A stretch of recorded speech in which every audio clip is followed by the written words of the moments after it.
Hello everyone, welcome to our YouTube channel. My self Arvind Yadav.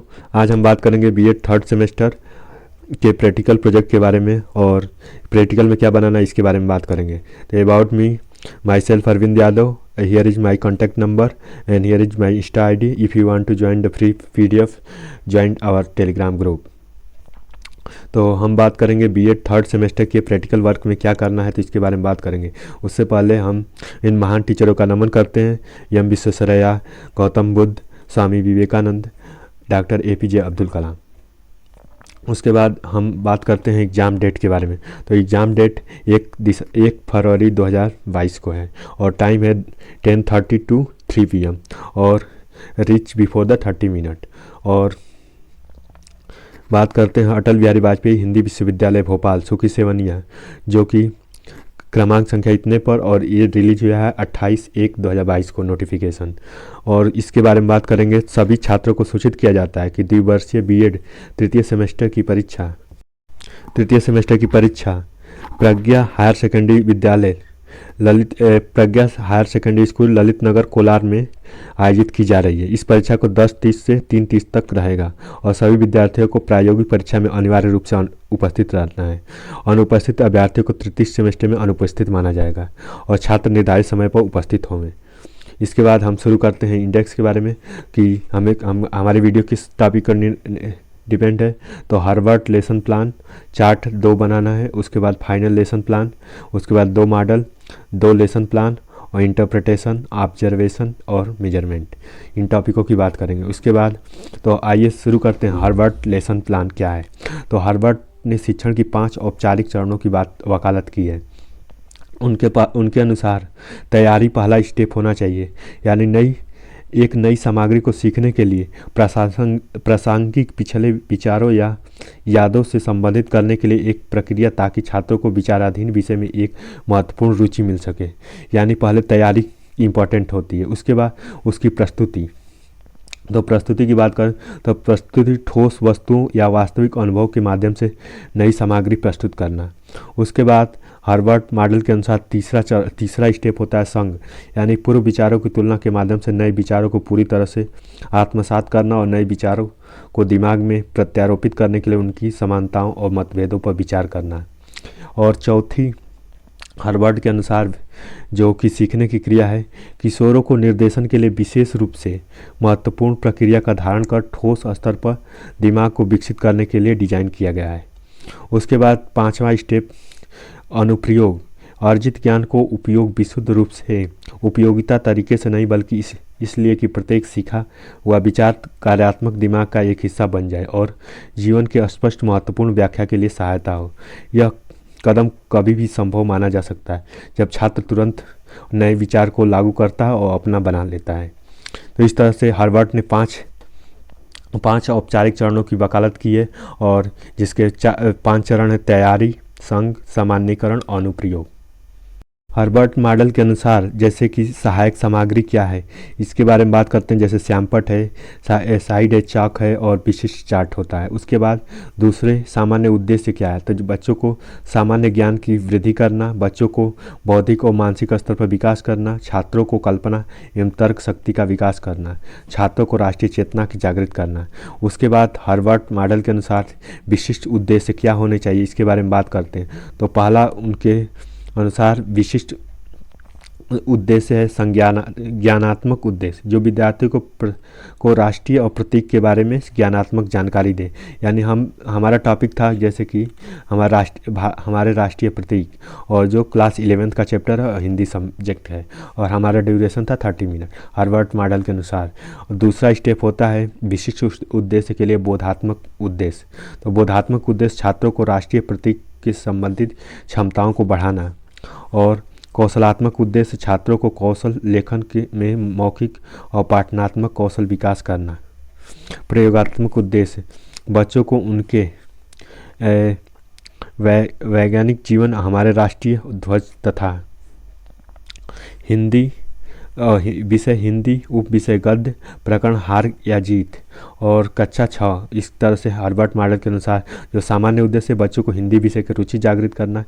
मतलब Harvard model के अनुसार 2 तरह के उद्देश्य बताए गए हैं, सामान्य उद्देश्य और विशिष्ट उद्देश्य। जैसे एक टीचर के अनुसार बच्चों को करके सीखना, यानी वो गलती करेगा तभी वो सीखेगा, इसके बारे में बात की गई है। जैसे वाइगोत्स्की के सिद्धांत में विकास के किस पहलू की उपेक्षा की गई है, तो ये नैतिकता की भी उपेक्षा की गई है। वाइगोत्स्की ने नैतिकता के बारे में उपेक्षा की है। वही सीखने को पृथक नहीं किया जा सकता है, उनके सामाजिक संदर्भ में बात की गई है। जीन पियाजे के अनुसार अधिगम के लिए आवश्यक है विद्यार्थियों के द्वारा पर्यावरण में सक्रिय खोज करना। और वाइगोत्स्की के अनुसार समीपस्थ विकास का क्षेत्र है बच्चे के द्वारा स्वतंत्र रूप से किए जाने वाले सहायक के साथ कार्य करने के बीच में अंतर। तो अब हम आते हैं दूसरे स्टेप पर और चार्ट के बारे में बात करते हैं। तो चार्ट के बारे में बात करते हैं, पदार्थों की भौतिक अवस्थाएं कितनी होती हैं। तो पदार्थ की 3 भौतिक अवस्थाएं होती है, ठोस, द्रव, गैस। तो जो ठोस के कण होते हैं वो आपस में वांडरवाल फोर्सों के द्वारा एक दूसरे से कनेक्टेड रहते हैं। वहीं द्रव के वांडरवाल फोर्स कम होती है जो कि थोड़ा दूर दूर होते हैं। वही गैस के मालिक्यूल जो कि काफ़ी दूर होते हैं। तो आइए पढ़ते हैं। ठोस पदार्थों को अणु पास पास होते हैं, जो कि अणु पास पास होते हैं इनको आपसी आकर्षण के द्वारा जोड़ा जाता है, इनके बीच संबंध रहता है। ठोसों के बीच स्थान स्थिर रहता है, इसी कारण इन्हें आकृति की आयतता निश्चित होती है। उसके बाद द्रव में थोड़े ठोस की अपेक्षा की तुलना में थोड़े ज़्यादा दूरी होती है। उसके बाद गैस में ज़्यादा इससे भी ज़्यादा होती है, यानी सबसे ज़्यादा अगर मॉलिक्यूल पास पास होते हैं तो ठोस में, सबसे कम होते हैं तो गैस में होते हैं। तो आइए इसको प्रोजेक्ट मॉडल के माध्यम से समझते हैं। जैसे कि 3 मॉडल हैं, ये ठोस, पहला, दूसरा और तीसरा। जो पहला है ये ठोस है जो कि वांडरवाल फोर्स के द्वारा आपस में मॉलिक्यूल पास पास में।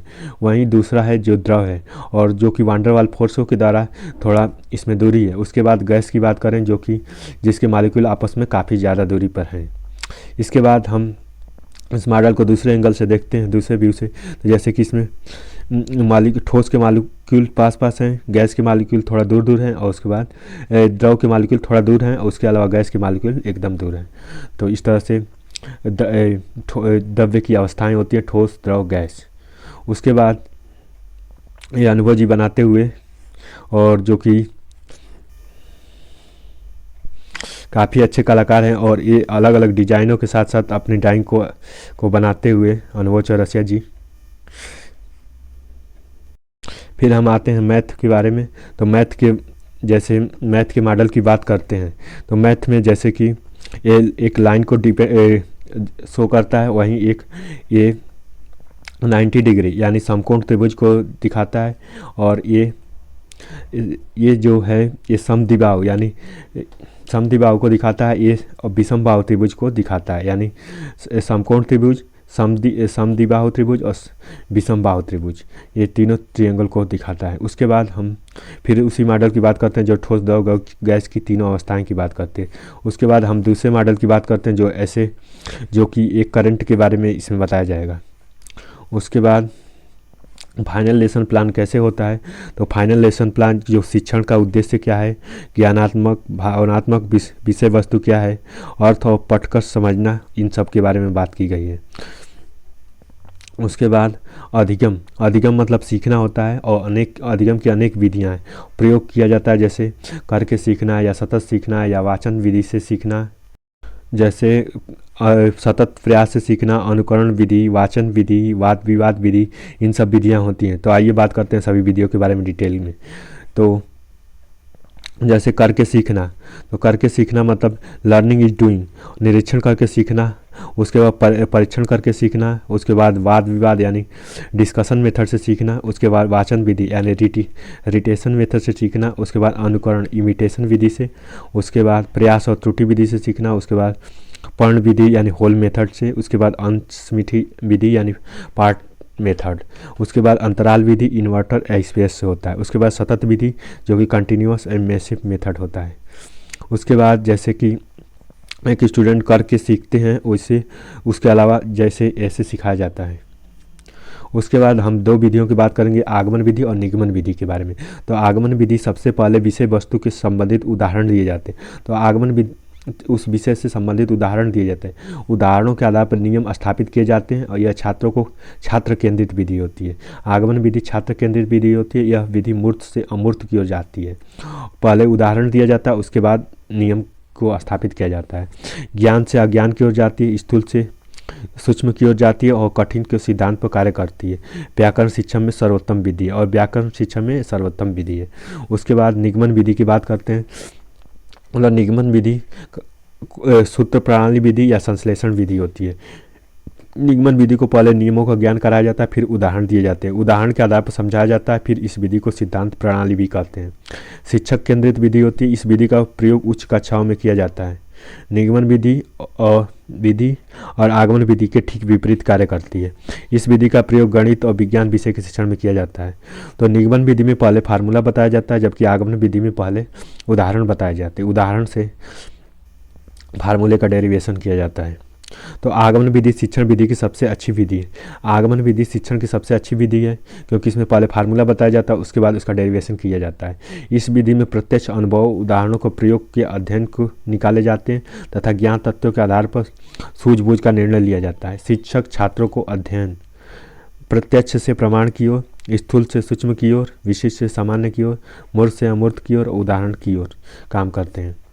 तो अब बात करते हैं कि यूनिट, जैसे कि एक यूनिट होती है तो यूनिट के अंदर टॉपिक होता है। तो जैसे टॉपिक और यूनिट विधि हो जाती है। उसके बाद जो टॉपिक होता है, ये चैप्टर पहले एक यूनिट होती है, यूनिट में उस यूनिट के बाद चैप्टर होता है और चैप्टर के बाद एक टॉपिक हो जाता है। तो इस तरह से ये डिपेंड करता है। तो पहले यूनिट, फिर चैप्टर, फिर टॉपिक, इन तीनों चीज़ से डिपेंड करता है। तो जो ये पूरा चीज़ डिपेंड करता है, एक यूनिट होता है, उसके बाद चैप्टर होता है, उसके बाद टॉपिक होता है। तो इस तरह से ये सर्कल चलता है। तो एक यूनिट के अंदर सारी चीज़ें आती हैं। उसके बाद इसका रिवीजन करते हैं और thank you so much for watching this video.